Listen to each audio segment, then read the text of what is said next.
The cold, heavy steel of the master lock was freezing against my bare hands, biting into my skin through the frigid morning mist. It wasn't just a single padlock. There were 3 of them, thick, industrial-grade iron, woven meticulously through a heavy-duty, quarter-inch titanium chain. The chain was wrapped tight, suffocating the polished brass handles of my restaurant's double doors. But the chains weren't the thing that made the oxygen vanish from my lungs. I could cut through chains. I could buy new doors. It was the sticker.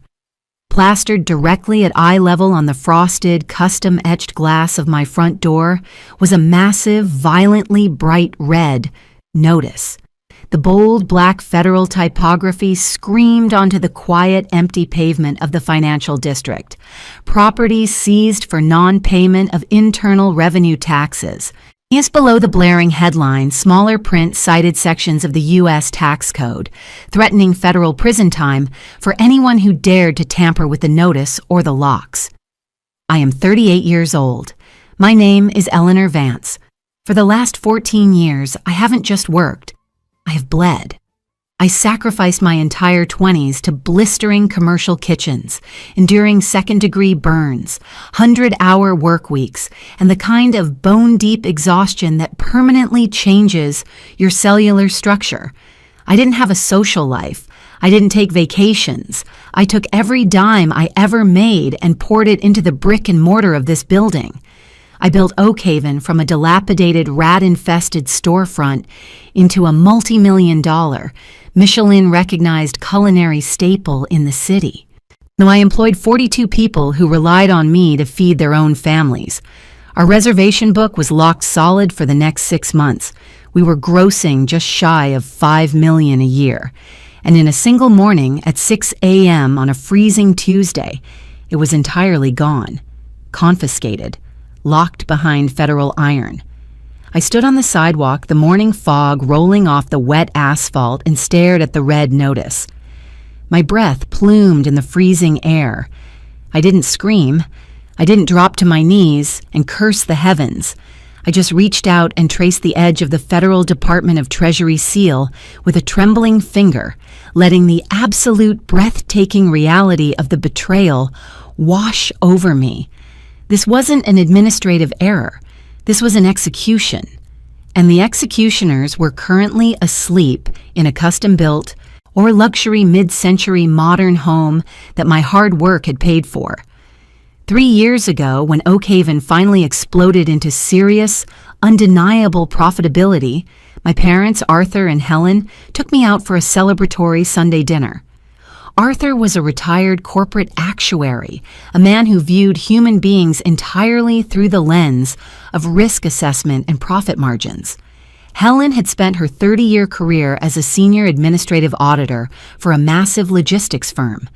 They were sharp, meticulous, and ruthlessly organized. Over a $200 bottle of Barolo that I had paid for, they made me an offer that sounded like salvation. "You are a visionary, Eleanor, not a bookkeeper," Arthur had said, his voice dripping with warm paternal pride as he patted my hand across the white tablecloth. "These high-end CPA firms are going to bleed your margins dry with billable hours. Let us handle the red tape. Let us manage your payroll, your vendor escrows, and your quarterly tax filings. Consider it a family favor," Helen had chimed in, smiling warmly, her eyes crinkling at the corners. "We want to stay sharp in our retirement, and more importantly, we want to protect our daughter's legacy. Keep your focus on the kitchen, sweetheart. We will build the fortress around your money." I was exhausted. I was drowning in the operational demands of a booming restaurant. I trusted them. They were my flesh and blood. For 36 months, they played the role of the devoted, protective parents to absolute, terrifying perfection. Every single quarter, Arthur would sit in the leather chair in my back office, sipping a double espresso, and slide a beautifully bound, pristine financial ledger across my desk. He would walk me through the complicated tax brackets, show me the exact agonizing amounts being routed to the state and federal government, and hand me the authorization forms to sign. They smiled to my face. They hugged me on Thanksgiving. They raised a glass to my success at my 38th birthday party, bringing me to tears with a speech about how incredibly proud they were of the empire I had built. And every single time I signed those quarterly tax authorization forms, they weren't sending a single, solitary dime to the Internal Revenue Service. They were legally routing my payroll and corporate tax escrows into a phantom shell LLC they had quietly incorporated in Delaware under a disguised holding name. For 3 years, they methodically, systematically, and ruthlessly bled my life's work dry. They siphoned hundreds of thousands of dollars to fund a lavish, secret retirement lifestyle, first-class flights to Monaco, a shadow portfolio of high-yield bonds, and a beachfront condo in Boca Raton. They left me completely, catastrophically exposed to the single most unforgiving, relentless collection agency on planet Earth, the United States federal government. They thought I was just a naive, exhausted chef who didn't know how to read the metadata hidden inside a balance sheet. They thought they had engineered the perfect, untraceable family embezzlement, relying on the fact that a daughter would never audit her own loving parents.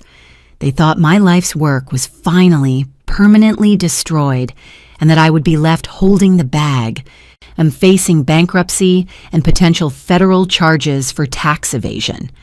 I pulled my smartphone out of the deep pocket of my wool coat. My hands were shaking violently now, but it wasn't from the freezing wind cutting through the street. It was from the adrenaline. I dialed my father's number. It rang twice before his groggy, sleep-heavy voice answered. "Dad," I gasped. I didn't just speak the word. I forced my vocal cords to crack perfectly. I hyperventilated, injecting my voice with the exact frantic pitch of absolute world-ending hysteria. It was an Oscar-worthy performance of a broken woman. "Eleanor? It's 6 a.m, Arthur muttered, clearing his throat, feigning parental concern with flawless precision. "What's wrong? Are you hurt?" "There are chains on the doors, Dad," I sobbed, leaning my forehead against the cold, in frosted glass, staring intensely at the red IRS sticker. The IRS. They seized the building. They took everything. There are padlocks everywhere. I don't understand. You and Mom said the taxes were paid. You showed me the receipts. I need you here. I don't know what to do. My life is over. There was a microsecond of silence on the line, just a fraction of a heartbeat. But I knew my father. I knew the cadence of his breathing, and I knew exactly what that silence was. It was the visceral, physical manifestation of a vicious, victorious smirk spreading across his face. "Breathe, Eleanor. Do not panic," he said, his voice smoothing out into a calm, authoritative hum. "There must be a clerical error. The government makes these mistakes all the time. Your mother and I are getting dressed right now. We will be there in 20 minutes. I do not speak to anyone until we arrive." "Okay," I whimpered, letting a final pathetic sob escape my lips. "Hurry, please." He hung up. I lowered the phone from my ear. The fake tears instantly vanished from my eyes, drying in the cold wind. The trembling in my hands stopped entirely, replaced by a cold, calculating, predatory stillness. I turned my back to the chained doors of my restaurant and looked across the quiet, foggy street. Parked discreetly next to a broken fire hydrant, half hidden in the shadows of an alleyway, was a dark, unmarked, heavily tinted utility van. I raised my right hand and gave a subtle, almost invisible nod toward the van's black windshield. My parents thought they had spent 3 years setting an inescapable financial trap for me. They had absolutely no idea that for the last 12 months, I had been quietly, meticulously building a federal slaughterhouse for them, and today I had personally asked the IRS to lock my own doors. The bait was set. The rats were on their way. The silence of the financial district at 6:30 a.m. was absolute, broken only by the distant wail of a siren and the rhythmic, aggressive clicking of Helen's expensive Italian leather heels on the pavement. They didn't park their brand new metallic silver Mercedes-Benz S-Class directly in front of the restaurant. They parked half a block down, likely to avoid drawing attention to their own glaring, inexplicable wealth, while their daughter's life was publicly dismantled. My father, Arthur, was wearing a tailored cashmere overcoat that cost more than my entire kitchen staff made in a week. My mother, Helen, had thrown on a designer silk scarf I hastily tied over a perfectly coiffed blowout that absolutely did not happen in the 20 minutes since I called them. They had been awake. They had been waiting for the call. I was sitting on the freezing concrete curb, my knees pulled up to my chest, my wool coat wrapped tightly around me. I had strategically mussed my hair, letting a few strands fall across my face, and I had been rubbing my eyes violently for the last 5 minutes to ensure the whites were bloodshot and raw. I looked exactly like a broken, terrified 38-year-old chef who had just watched her life's work evaporate into federal thin air. "Eleanor, oh my God, sweetheart, we're here!" Helen gasped, breaking into a theatrical, dramatic half-jog toward me. She dropped to her knees on the cold sidewalk, completely disregarding the expensive fabric of her slacks, and wrapped her arms around my shoulders. She squeezed me tightly, pressing my face into the silk of her scarf. It was the embrace of a devoted mother comforting a wounded child. It was also the exact embrace of a predator suffocating its prey. I let myself go limp in her arms, burying my face, letting out a fractured, pathetic whimper that vibrated against her chest. "It's going to be all right, Elle. Breathe," Arthur said, his voice a low, commanding, paternal rumble. He stepped over us, his polished dress shoes clicking against the concrete, and walked directly up to the chained double doors. He didn't touch the heavy iron padlocks. He didn't look at the thick titanium chain. He stood perfectly still, his hands resting elegantly in the pockets of his cashmere coat. Orphan stared directly at the bright red IRS seizure notice plastered to the frosted glass. I peeked through the strands of my hair, watching his reflection in the dark, custom-etched glass of the door. The reflection didn't show a horrified father. The reflection showed a man who had just successfully executed a multi-million-dollar hostile takeover without leaving a single fingerprint. His jaw tightened slightly, completely failing to hide the microscopic, deeply arrogant smirk playing at the corners of his mouth. He was admiring his own masterpiece. "This is insane," Arthur muttered, finally turning back to me, adopting a mask of profound bureaucratic frustration. "This is absolute administrative incompetence. I have every single quarterly filing logged in my secure server, every wire transfer, every certified mail receipt. Is we paid these animals down to the penny, Eleanor. I showed you the balance sheets myself. But the sign says non-payment, Dad," I choked out, pulling away from Helen's suffocating grip and looking up at him with wide, completely terrified eyes. "They don't just put chains on a restaurant for a clerical error. The notice says I owe hundreds of thousands in back taxes. It says they're going to liquidate my assets, my kitchen equipment, the wine cellar, everything." Helen gasped, placing a manicured hand dramatically over her heart. She looked at Arthur with perfectly feigned panic. "Arthur, what do we do? We can't let them take her business. We promised to protect her." "And we will," Arthur stated, his voice ringing with absolute, unshakable confidence. He knelt down beside me, placing a warm, heavy hand on my shoulder. "Eleanor, listen to me very carefully. The IRS is a machine. They make algorithmic mistakes, and then they terrorize innocent citizens to cover their tracks. But you have me, and I am not going to let a bureaucratic typo destroy my daughter." He paused, letting the weight of his paternal heroism settle over me like a warm blanket. He was setting the hook. "Here is what is going to happen," Arthur continued, his eyes locking onto mine with a cold, intense focus. "This is a Friday. The federal offices are closed until Monday morning. That gives us 48 hours to untangle this mess. But to do that, I need absolute unrestricted access. The IRS is going to freeze your personal accounts by noon today, if they haven't already. I whimpered, a perfect, pathetic sound of complete surrender, and then buried my face in my hands. They're going to freeze my savings? The payroll account? How do I pay my staff, Dad? You don't, Arthur said bluntly, the mask slipping just a fraction, revealing the ruthless corporate actuary underneath. You don't pay anyone right now. We need to secure your remaining liquidity before the feds drain it. He reached into the breast pocket of his cashmere coat and pulled out a crisp, folded legal document. It wasn't a napkin. It wasn't a hastily scribbled note. It was a formal, heavily legally worded power of attorney document, printed on heavy stock paper, complete with a notary stamp at the bottom. They hadn't just been awake waiting for the call. They had been drafting the final nail in my coffin. I brought this, just in case, Arthur said smoothly, his voice a low, hypnotic hum, unfolding the document and pressing it gently against my chest. This is a temporary emergency power of attorney.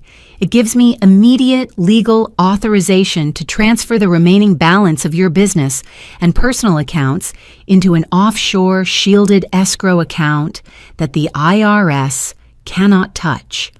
I will move the money, protect it, and then I will walk into the federal building on Monday morning and shove my pristine ledgers down their incompetent throats. Arthur is right, sweetheart, Helen whispered, her voice sickeningly sweet, stroking my hair. You need to sign it right now. If you don't, they'll take the money you have left and you'll be bankrupt by lunchtime. We are trying to save you. I stared at the pristine, white legal document resting against my coat. It was a masterpiece of financial manipulation. If I signed it, Arthur would legally drain the last $200,000 of operational capital I had hidden away, wiring it directly into his phantom Delaware LLC. By Monday morning, I would be completely destitute. The IRS would officially own my restaurant, and my loving parents would be boarding a first-class flight to their beachfront condo in Boca Raton, $1 million richer. They thought I was broken. They thought the sight of federal chains had shattered my ability to reason. They thought I was going to blindly sign my own death warrant right there on the freezing sidewalk. I slowly lowered my hands from my face. The fake tears were gone. The hyperventilating stopped instantly. I took a deep, perfectly controlled breath, letting the freezing morning air fill my lungs, dropping my resting heart rate back to a clinical, terrifying baseline. I looked at the power of attorney document, and then I slowly, deliberately raised my eyes to meet my father's gaze. The transition from a terrified, whimpering child to a cold, calculating, 38-year-old CEO was so sudden, so physically jarring, that Arthur visibly flinched backward. "It's a beautiful document, Arthur," I said, my voice completely stripped of emotion, echoing coldly off the brick walls of the empty street. "Legally binding, shielded transfers. It's the exact same corporate architecture you used to siphon $642,000 of my payroll escrows into your shadow LLC over the last 36 months. The absolute deafening silence that followed my words was profound. It wasn't just the absence of street noise, it was the sound of a meticulously constructed, 3-year-old psychological reality completely collapsing onto the freezing concrete. Arthur's hand, still gripping the edge of the crisp power of attorney document, froze mid-air. For the first time in my entire 38 years of existence, I watched the flawless, paternal mask of the retired corporate actuary shatter into a million jagged pieces. The color drained entirely from his face, leaving his skin a sickly, ashen gray against the collar of his expensive cashmere coat. His pupils dilated. He didn't blink. Helen, still kneeling on the sidewalk beside me, let out a sharp, confused breath. She looked from me to Arthur, her impeccably manicured hands hovering in the cold air. Eleanor, Helen stammered, her voice suddenly high-pitched, desperately trying to reassemble the maternal facade. Sweetheart, what are you talking about? A shadow LLC? You're in shock. The stress of the IRS notice is making you hallucinate. Arthur, tell her she's confused. I didn't let him speak. I didn't let them breathe. The performance was over. I was no longer the weeping, terrified daughter seeking shelter. I stood up slowly, the joints in my knees popping slightly in the cold morning air. I brushed the dust off the hem of my wool coat, my movements deliberate, clinical, and completely stripped of the frantic energy I had projected just 60 seconds ago. I looked down at them. My mother still kneeling on the dirty pavement, my father paralyzed with a piece of paper in his hand. The power dynamic of our entire family history inverted in a single terrifying instant. 14 months ago, Arthur, I said, my voice dropping into a low, uncompromising register, or echoing off the frosted glass of my chained restaurant. 14 months ago, my primary vendor for imported truffles flagged a discrepancy in a wire transfer. It was a minor thing. A bounced escrow payment of $2,000. I almost ignored it, but I didn't. Instead of calling you, I called a private independent forensic accountant, not a family friend, a vicious, blood-in-the-water professional auditor from Chicago who doesn't care about our Sunday dinners. Arthur swallowed hard. The prominent vein in his neck began to throb rapidly. He slowly lowered the power of attorney document, his eyes darting frantically up and down the empty street, the instinct of a trapped animal finally kicking in. I gave him unrestricted read-only access to the raw data of my corporate accounts, I continued, taking a slow, eye-measured step toward my father, invading his physical space. He didn't just look at the beautiful, bound, physical ledgers you handed me over espresso. He bypassed the paper. He pulled the ACH routing metadata directly from the digital transfer logs you initiated. I paused, leaning in close enough to smell the expensive, oaky cologne on his neck. I wanted him to hear every single syllable of his own destruction. When you execute a federal tax payment, the money is wired through a specific, highly encrypted Federal Reserve routing transit number, I explained, delivering the technical autopsy with the frictionless, lethal precision of a surgeon. But the metadata on the quarterly payments you authorized didn't ping the Treasury Department's servers. The 9-digit ABA routing numbers on those transfers didn't belong to the federal government. They belonged to a private Tier 2 commercial bank in Wilmington, Delaware, registered to a blind holding company called Apex Administrative Solutions. I stepped back, letting the freezing wind whip between us, and delivered the translation that would permanently break him. In simple, inescapable terms, Dad, I said, my voice dripping with absolute freezing contempt. You didn't pay the government. You paid yourself. You used my signature, my trust, and my blood, sweat, and tears to wire $642,000 of my money directly into your own pockets. You let the federal tax debt compound, knowing full well that when the IRS finally dropped the hammer, they would seize my restaurant, not your house. Eleanor. Or stop this right now, Helen shrieked, scrambling to her feet, her designer silk scarf slipping off her shoulder. The maternal sweetness had entirely evaporated, replaced by a vicious, defensive panic. You are completely delusional. We are your parents.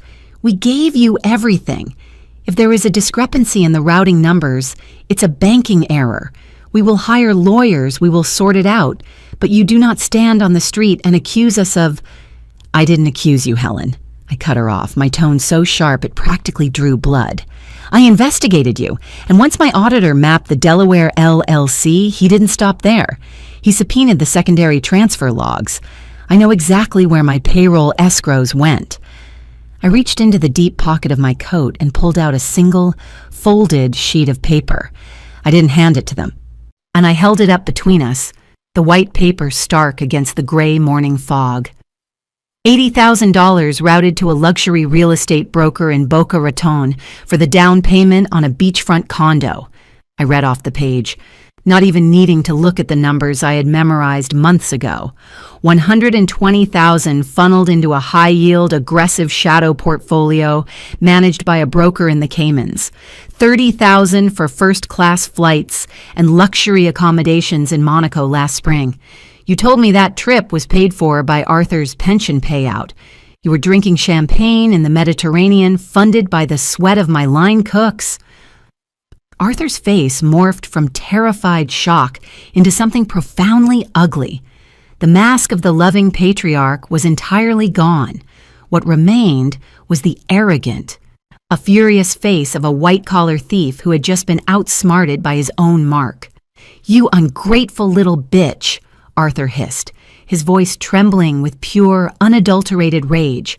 He crushed the power of attorney document in his fist. "You think you're so smart? You think a forensic auditor saves you? The IRS doesn't care whose bank account the money ended up in. You signed the tax authorizations, Eleanor. Your name is on the restaurant. You are the primary liability holder. They are still going to liquidate this building, and there is absolutely nothing you can do to prove we orchestrated it." He pointed a trembling, manicured finger directly at my chest, a desperate, vicious smile returning to his face. "You can yell on this sidewalk all you want," Arthur snarled, taking a step toward me, trying to physically intimidate me with his height. "But by Monday morning, you will be utterly bankrupt and we will be insulated. It's your signature on the dotted line. The federal government is going to crush you, and we are going to watch." I didn't flinch. I didn't step back. I looked at the heavy iron chains locking my life's work, and then I looked back at the man who had brought me into this world. I let a slow, terrifying, razor-thin smile touch the corners of my mouth. "You're absolutely right, Arthur. The IRS is a machine," I whispered, my eyes locking onto his with the cold, dead certainty of an executioner. "They don't care about family drama. They only care about securing their money, which is exactly why 6 months ago, I walked into the Criminal Investigation Division of the Internal Revenue Service and handed a senior federal agent a 300-page dossier containing every single IP address, routing number, and offshore transfer you ever executed from my office." Arthur froze. The vicious smile completely vanished from his face, replaced by a look of sheer apocalyptic horror. Helen let out a small, strangled gasp, clapping both hands over her mouth. "They didn't seize my restaurant today, Dad," I said, the smile fading from my face, leaving nothing but cold, procedural justice. "I requested these padlocks this entire morning, the red sticker, the fake panic attack, the frantic phone call pulling you out of bed. It was a federally approved sting operation." Sting. "They couldn't arrest you for the Delaware LLC without proving you had intent to defraud the primary liability holder. They needed you to attempt to drain my remaining assets while actively lying about the tax debt." I nodded toward the crushed piece of paper in his fist. "And you just brought a fraudulent power of attorney document to a crime scene," I said softly. I didn't need to say another word. Behind Arthur and Helen, across the quiet, foggy street, the heavy side door of the dark, unmarked utility van suddenly slid open with a loud, metallic crash. The sound of the heavy, reinforced steel door of the utility van sliding open was like a gunshot in the quiet, foggy morning of the financial district. It hit the locking mechanism with a violent, metallic clack that made Arthur physically jump, or his expensive Italian leather shoes scraping clumsily against the pavement. 3 figures emerged from the dark interior of the van. They didn't run. They didn't shout. They moved with the terrifying, synchronized, and absolute authority of the federal government. They wore dark tactical windbreakers, and printed across the back and chest in blaring, high-visibility yellow lettering were the initials: IRSCI, Criminal Investigation. The lead agent, a tall, imposing woman in her late 50s with iron-gray hair pulled into a tight bun, crossed the wet asphalt with her eyes locked dead onto my father. In her right hand, she held a digital tablet.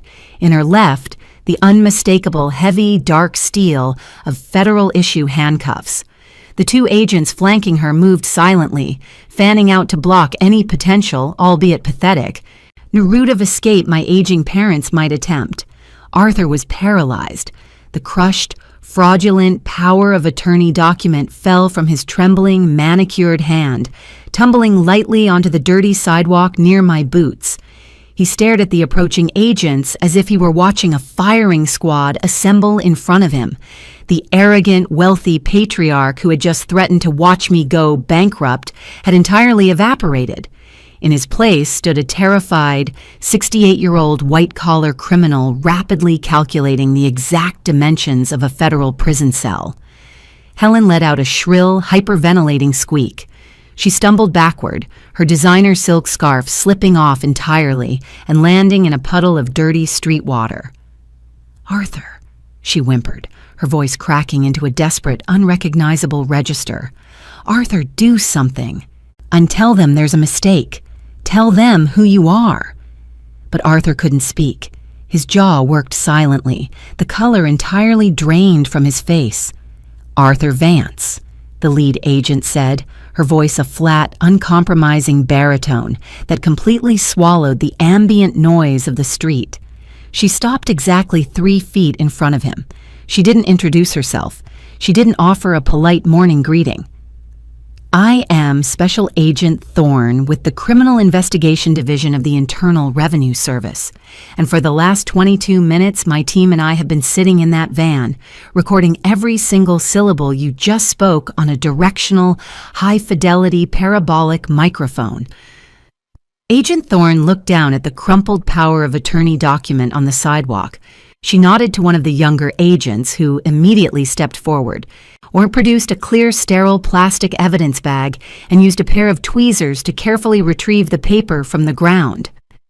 "That piece of paper," Agent Thorne continued, her eyes never leaving Arthur's horrified face, "was the missing link. We had the wire transfers.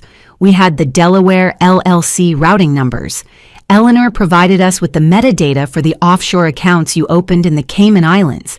But we needed to prove active, premeditated, and ongoing malicious intent to defraud the primary liability holder of this business." She stepped closer, invading his personal space, bringing the full, crushing weight of the federal government down onto his shoulders. "By attempting to coerce your daughter into signing a fraudulent power of attorney to siphon her remaining operational liquidity, while actively lying to her about the nature of her federal tax debt, you didn't just confess, Arthur. You committed an entirely new felony right in front of us." "It's a misunderstanding," Arthur finally choked out, his voice a pathetic, reedy whisper. The masterful manipulator who had spent 30 years controlling boardrooms and family dinners was completely broken. We were trying to protect her assets. We were going to put the money in an escrow account. The offshore portfolio was an aggressive growth strategy to help her expand the restaurant.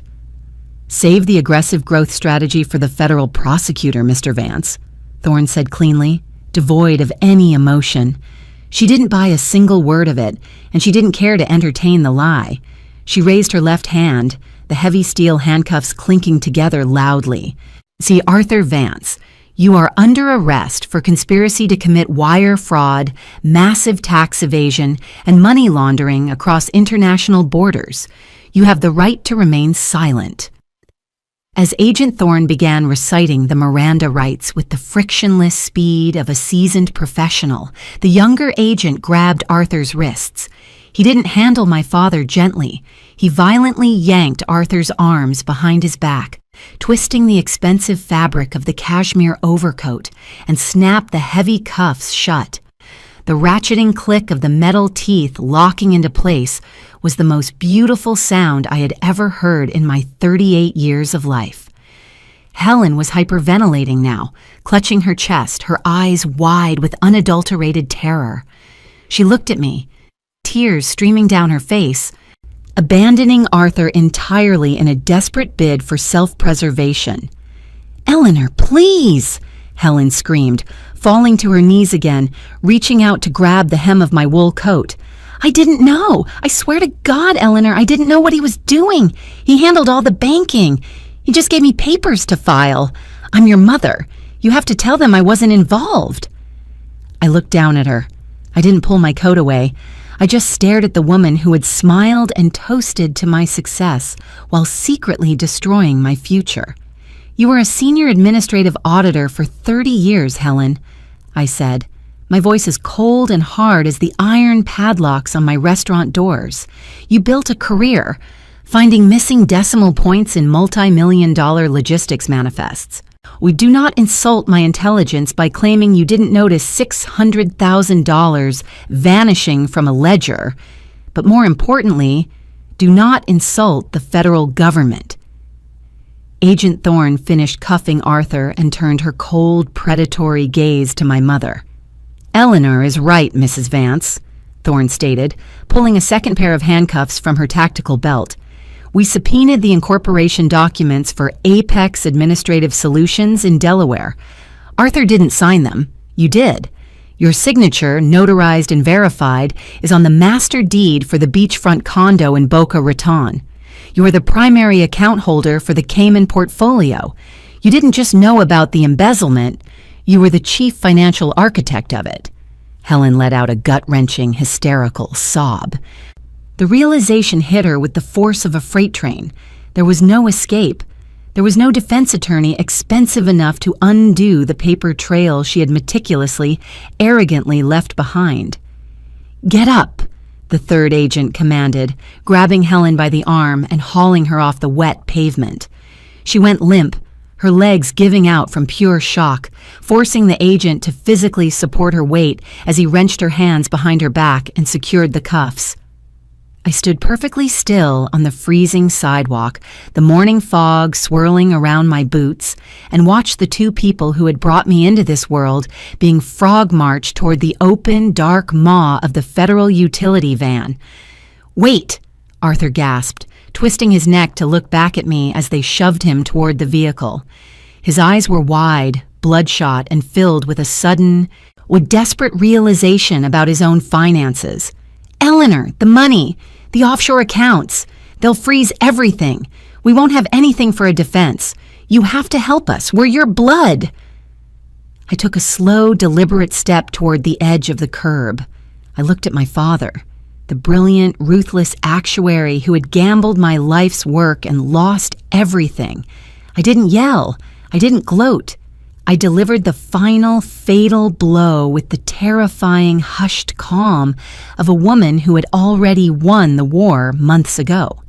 "They aren't just going to freeze the accounts, Arthur," I whispered, the words slicing through the cold air. "Under the Racketeer-Influenced and Corrupt Organizations Act, the IRS Criminal Investigation Division has the authority to execute immediate total asset forfeiture. They aren't just taking the money you stole from me. They are taking your custom mid-century home. They are taking the Boca Raton condo. They are seizing the silver Mercedes parked down the block. By noon today, the only thing you and Helen are going to own in this world are the orange jumpsuits they issue you at the Federal Detention Center."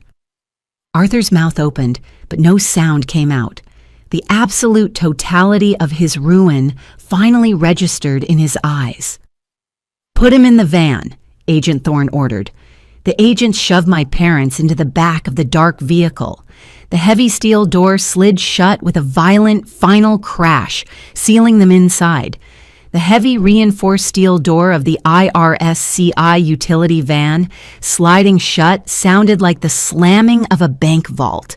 It was a violent, absolute, and deeply permanent sound that echoed cleanly down the quiet, foggy street of the financial district.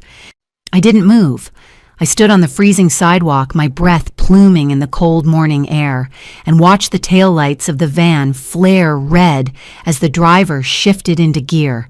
They didn't hit the sirens. They didn't need to. The operation was over.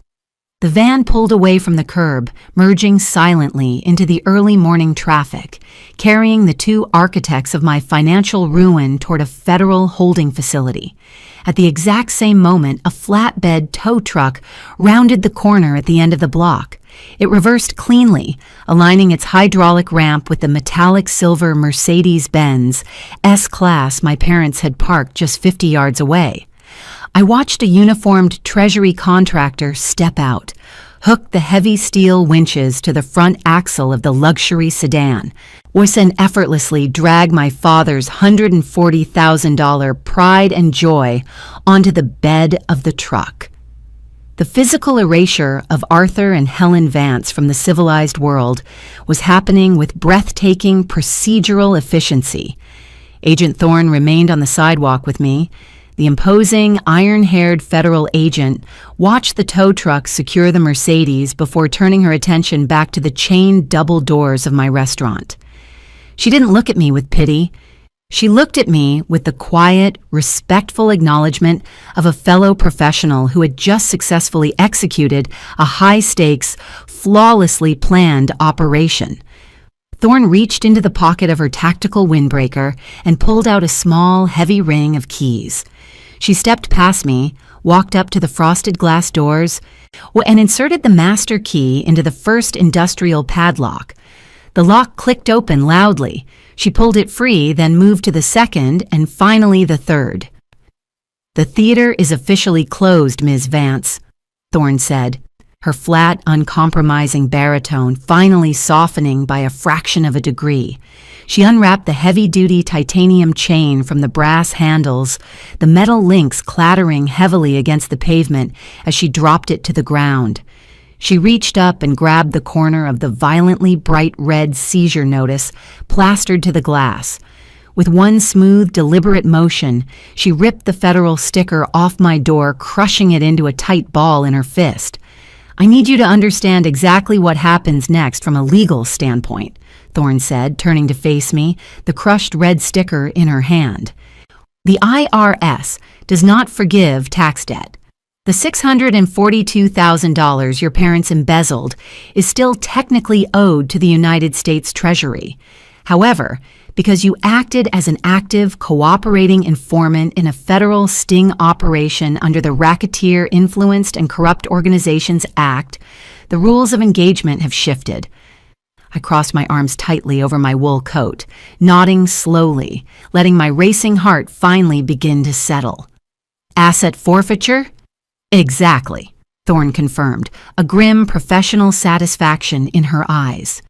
Under Title 18, United States Code, Section 981, civil forfeiture allows the government to seize any and all assets tied to international wire fraud and money laundering. As of 6:15 a.m. this morning, the Delaware LLC, the offshore Cayman portfolio, and the deed to the Boca Raton condo are officially the property of the United States Treasury. She stepped closer, delivering the final technical autopsy of my parents' wealth. "The federal government will liquidate those assets at auction over the next 90 days, Thorne explained smoothly.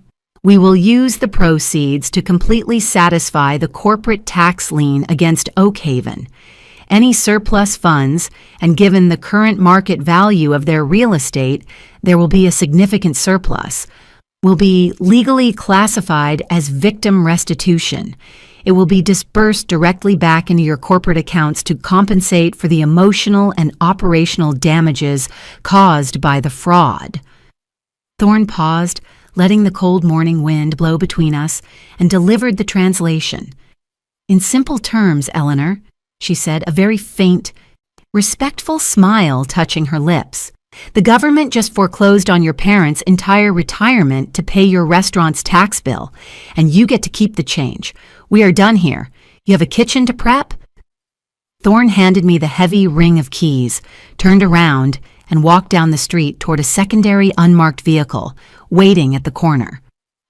I stood alone on the sidewalk for a long time. The freezing fog was finally beginning to lift, revealing the pale, sharp light of the morning sun cutting through the skyscrapers of the financial district. I looked at the brass handles of my restaurant. They were bruised and scratched from the heavy titanium chains, but they were free. I pushed the double doors open and stepped inside. The dining room was pitch black and perfectly silent. The air smelled faintly of oak wood, or expensive wine and the lingering ghost of roasted garlic from the night before. I walked slowly through the maze of tables, running my hand along the crisp white tablecloths, feeling the profound, heavy weight of absolute ownership settle into my bones. I hadn't just built this empire.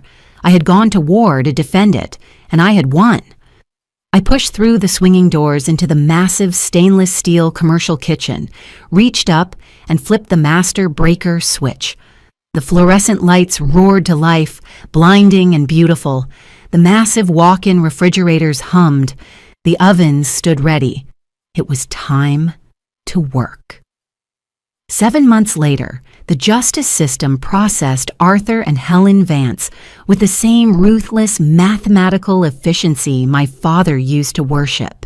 Or because Agent Thorne's team had captured their active attempt to extort me on a high-fidelity parabolic microphone, and because my forensic auditor had mapped every single offshore routing number, my parents' high-priced defense attorneys were entirely paralyzed. There was no trial. There was no dramatic courtroom battle. The evidence was so overwhelmingly suffocating that their lawyers forced them to accept a brutal plea deal just to avoid a 20-year maximum sentence. The true destruction, however, didn't happen in the courtroom. It happened in the holding cells. When faced with the reality of a decade in federal prison, the flawless, united front of their marriage completely disintegrated. Helen turned on Arthur, offering to testify that he was the sole mastermind in exchange for a lighter sentence. Arthur retaliated by providing the FBI with a ledger proving Helen had personally forged my signature on the Cayman documents. They destroyed each other, tearing their 30-year marriage apart in a desperate, pathetic race to save their own skin. Ultimately, it didn't matter. The judge sentenced Arthur to 9 years in a medium-security federal correctional institution for conspiracy to commit wire fraud. Helen received 7 years in a minimum security women's camp for tax evasion and forgery.